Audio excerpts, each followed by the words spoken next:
Glenn Snyder Jr.'s influence in 4-H spanned more than 3 decades, providing leadership for West Virginia's youth as a county and state educator. His background was in an agricultural farm, growing up on a farm, earning his university degrees, and gaining first-hand experiences.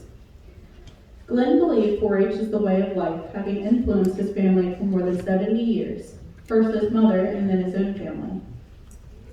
He was blessed throughout his career as he did what he loved and loved what he did.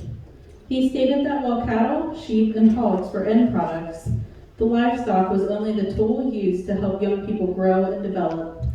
The true reward was assisting the young people in raising champion livestock. The real satisfaction was watching those young people become leaders in different ventures from local to international levels. Glenn believed it is important to leave this world a better place because of our efforts. 4-H gave him opportunities to give back to youth, families, and communities where ordinary people accomplish extraordinary things. West Virginia 4-H is proud to have nominated Glenn Snyder for the National 4-H Hall of Fame. Unable to attend, Brent Clark, West Virginia's 4-H leader, will accept on Glenn's behalf.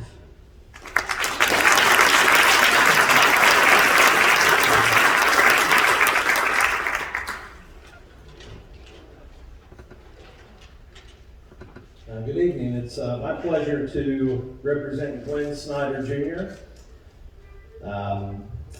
Want to know Glenn is happy and healthy at his home in Morgantown, and he sends his regrets for not being able to be here tonight. But Glenn asked me to share a few of his words. And first off, he wants to share his appreciation for the Hall of Fame committee and the sponsors. And he would specifically like to thank Nancy Valentine for her help in preparing the nomination and making other arrangements for this week, as well as Dr. Rita Marks. Both of them are in attendance tonight. They're great friends of Glenn, and he wanted to share his thanks to both of you. As well as Mildred Pfizer, who is also a fellow Hall of Fame inductee. He would like to thank all of them for their support throughout his career. He would also like to thank his friends and his peers where he lives in Morgantown, the village of Heritage Point. Many of those folks are past 4-H members and past 4-H volunteers and supporters and professionals. And they've all been very supportive of this nomination and also Glenn in a variety of ways. Glenn, through 4-H, has been provided a strong network of friends that have lasted a lifetime.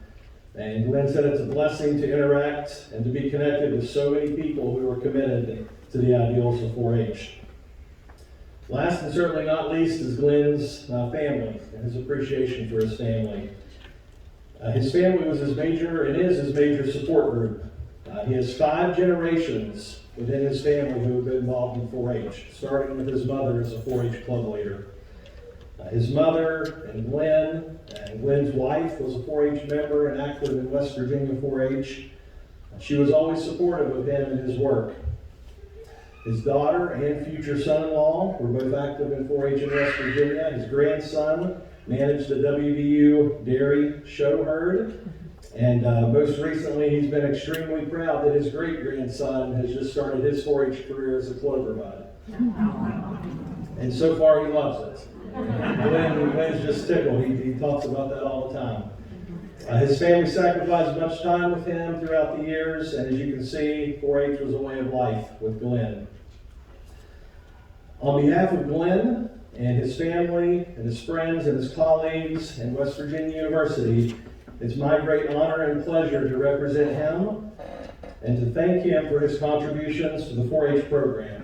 We look forward to celebrating this recognition with Glenn and his family back in West Virginia. Thank you.